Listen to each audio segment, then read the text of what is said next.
مع بعض ما هي مواصفات سلم السقالة وكيفية تركيبها. ما هي مواصفات سلم السقالة وكيفية تركيبها؟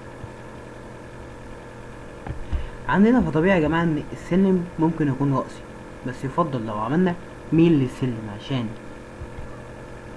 يدي راحة للراجل او العامل اللي هو يطلع يعمل ايه الشغلانة على السقالة. طيب الرسمة الجديدة بتاعتنا اهي، عندي سلم وعندي ماسورة السقالة اللي ورا. قالك بعد اذنكم برضو الناس تخلي بالها من الحتة دي، الحتة اللي جاية دي، واحيانا الناس بتقع فيها، ان هو يعمل لك سلم كده وماسورة السقالة اللي ورا ده السلم، ديت الماسورة بتاعت السقالة اللي ورا اللي هو بيركب عليها السلم الوسطى الوسطي، هتبقى عاملة كده زي ما موضح في الصورة، والصورة عندي هي اللي محددة. تبقى انت كده مش مدي مسافة للرجل اللي هنا كده بتاعت الراجل تتحط تتحط هنا.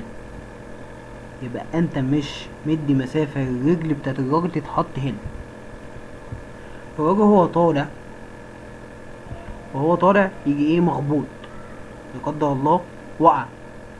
عاوزين نحل المشكلة دي، فحاول اضبط معلش ماسورة السقالة بتاعتك تبقى ورا الدرج.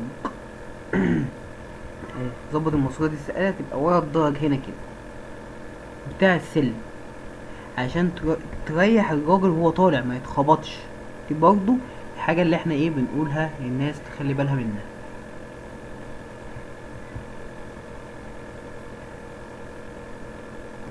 تمام كده.